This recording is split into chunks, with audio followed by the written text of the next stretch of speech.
उत्तर प्रदेश में पिछले कुछ समय से दलित समाज हमारे जो सम्मानित मीडिया प्रभारी है आपसे आग्रह है, अगर किसी भी की बाइट आप लें तो कृपया तो बाल अभिनंदन है। आसपास के जनपदों से सैकड़ों की संख्या में दलित समाज के रखने के लिए पहुंचे। दरअसल गत वर्ष जनपद हाथरस के हत्याकांड के बाद से सुनीता सिंह जो कि एडवोकेट है समाज के साथ है कि सारे लोग हाथ उठा के क्या इस उम्मीद को कायम रखेंगे। आज बाबा साहब वो अपनी बेटी को अलग में जाकर के पूरी बारीकी से हर बात समझा सकती है। हर उसको जो तकलीफ हुई तो क्या उस तकलीफ से बढ़ के ये धूप की तकलीफ है? आप जो धूप से बच के बैठ रहे हैं, कृपया करके मेरा अनुरोध, इनसे कुछ नहीं हो पाएगा। हमें अपने आप को ताकतवर बनाना पड़ेगा। मैं आपको हाथरस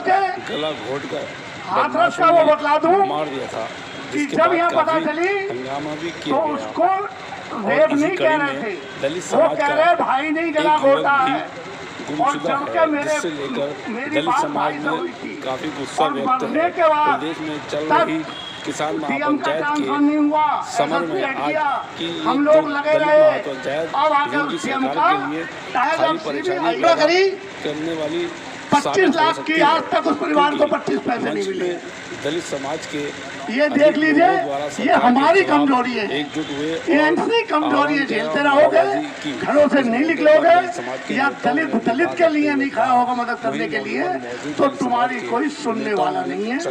इसी में काफी टाइम हो गया, सभी जा चुके हैं। नहीं सुन रही और दलित समाज का लगातार कल किया जा रहा है। शाम को 5 बजे किसी तरह का नहीं सब संगठन के प्रमुखों की रिपोर्ट एक बैठक और होगी, जिससे कि हम ये तय करें कि हमें कौन सा रास्ता पकड़ना है। सही मुलजिम, सही गुनाहगार और रोशनी जी को मदद कौन दे पाएगा और कैसे मिलेगी, हमें कल तय करके आंदोलन करना है। और मैं इस आंदोलन में देर से आने का बात होती है, छोटी बच्ची है सुषमा कश्यप को मैं आमंत्रित करता हूँ वो आए, अपनी बात को कहें और एक बार सुषमा कश्यप के लिए जोरदार ताली बजा के इस्तेमाल करें। मैं क्या कहूँ, यहाँ पे दुख दर्द इतना भरा है आंखों में और सीने में, लेकिन हमारा समाज अभी भी कहीं ना कहीं पीछे है। बहन ज्योति की बात हो या प्रियंका की बात हो या निशा की हो या मनीषा की हो, लेकिन हमारे समाज में कहीं ना कहीं कमी देखने को मिलती है। क्योंकि हमारे ही समाज में, मैं एक समाज की बात नहीं कर रही, समाज किसी का भी हो, लेकिन बहन बेटियां सबकी होती हैं, चाहे मेरे समाज की हो या आपके समाज की हो, चाहे उच्च समाज की हो चाहे नीच समाज की हो। लेकिन बात समाज की बहन बेटियों की आती है और एक की नहीं आती है, चाहे मनुवादियों की बहन हो चाहे हमारे समाज की बहन हो, लेकिन दर्द तो बहन का ही होता है या बेटी का होता है। लेकिन समाज कहीं ना कहीं ये सोच लेता है कि ये बहन दलित की है या पिछड़े वर्ग की है या फिर नीच समाज की है या ऊंच समाज की है। लेकिन उन सामाजिक संगठनों और पदाधिकारियों को ये नहीं होता है या शासन प्रशासन का कि महिलाएं और बहन बेटियां तो उनके भी आगे हैं। या जो मैं ये गुस्सा आता है ना कि लगता है कि इन बहन बेटियों को इतना कमजोर क्यों समझा जाता है और क्यों बना दिया जाता है कि एक प्रियंका जैसी बहन बेटी या ज्योति जैसी बहन बेटी के साथ ऐसे काम किए जाते हैं, उनको शर्म तक नहीं आती। अरे कैसे माँ बाप होते हैं उनके जो अपनी औलाद को समझा तक नहीं है और कहते हैं कि बोले जैसी घर में आपकी बेटी है वैसी हमारी समाज की बेटी है या दूसरे समाज की बेटी है। अरे हमारे समाज की बहन बेटियों का या माओ का तो इतना खून खोल जाना चाहिए था, जो प्रांगणीय खाली पड़ा याद भर जाना चाहिए था।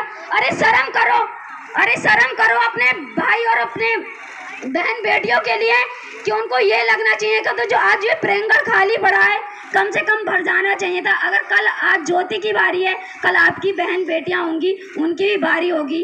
कल को ये हमारा समाज हमें ही दुक्कारेगा और आने वाली पीढ़ी, जो हमारी आने वाली पीढ़ी है, वो हमारे माँ बाप को और हमारे समाज को दुक्कारेगी और कहेगी कि बोले तुमने करा क्या था हमारे लिए, जो हमारी बहन बेटियां प्रियंका ज्योति जैसी आज हमारे समाज में नहीं रही। अरे दुख होता है, सोचना इस बात का नहीं है कि आज हमारी प्रियंका या बहन बेटियां चली गई हैं। दुख इस बात का जो आने वाली पीढ़ी है, हम उसको क्या मुंह दिखाएंगे और क्या उनके हक अधिकार की बात कर पाएंगे जब आज हम प्रियंका और ज्योति के लिए नहीं कर पाए। अरे ऐसे माहौल में तो समाज को एकता दिखानी चाहिए थी और घरों में से निकल के आना चाहिए था। कितनी शर्म की बात है कि आज हमारा समाज भी आज भी हमारे साथ नहीं खड़ा। अरे दुख होता है जब घर से और गांव से बहन बेटियां निकलती हैं ना, तो गांव वाले कहते हैं कि अरे ये उसकी बेटी जा रही है। कम से कम अपनी बेटी को इतना फौलाद बना दो, जो ये कुत्ते गिद्ध होते हैं उनके हाथ पैर नोच ले और अपनी बेटियों के लिए आवाज़ खड़ी करो कि समाज में लगे कि हाँ हमारे घर की समाज। बहुत बढ़िया।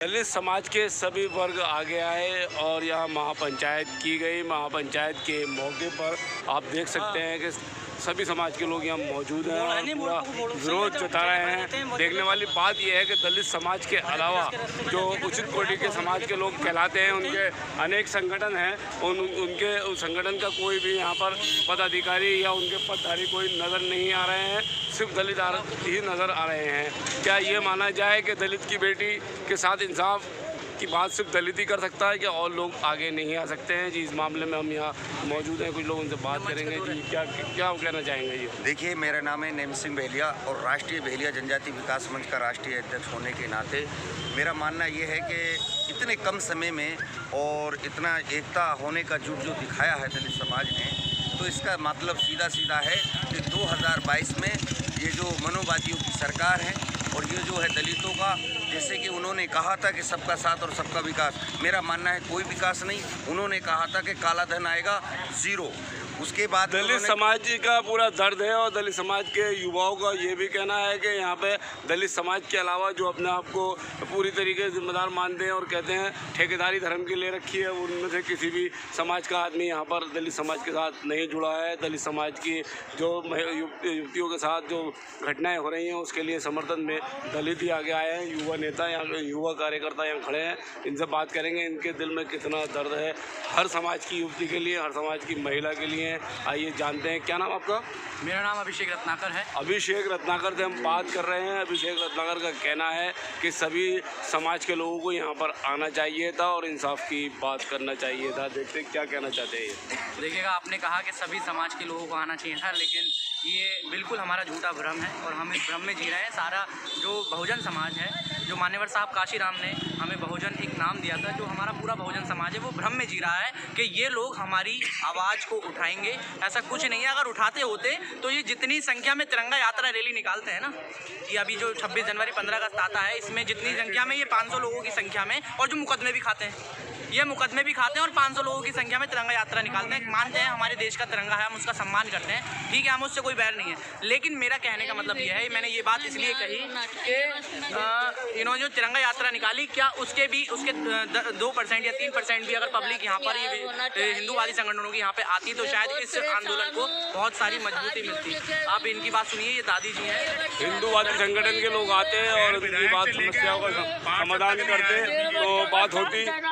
ये महिला खड़ी है, जो थोड़ी का दर्द है। मेरे बच्चों के साथ में आगे कोई करना है, मेरे बच्चों को इतनी सी जगह है, उसमें कोई गुजारा नहीं है। मेरे बच्चे को नौकरी जानी चाहिए, उसके भाई बहुत परेशान है, मम्मी बहुत दुखी है, सर वगैरह। अगले दिन मुख्यमंत्री प्रदेश के मुखिया यहाँ आए। क्या नाम है लड़की का? ना खुद आए। मेरा नाम ना उस लड़की का क्या नाम? ज्योति प्रियंका। क्या कहना चाहेंगे? अब क्या मांग कर रही हैं आप? मैं जो विचार है, मेरे बेटे के साथ में बहुत बुरा कुछ हुआ है। अब उसके भाई बहुत परेशान है कि कुछ वही कमाने खाने इनका पालन कर रही थी। ज्योति को इंसाफ दिलाने की बात की जा रही है और सरकार को झंझोड़ने का काम किया है। या महापंचायत यहाँ मौजूद थी, यहाँ पे अनेक धर्मों के साथ साथ जो पिछड़ी जाति के लोग हैं वो मौजूद थे, लेकिन नहीं थे तो वो लोग जो अपने आप को धर्म के ठेकेदार समझते हैं। तहलका न्यूज़ के लिए मुरादाबाद से कौशल विशेष रिपोर्ट।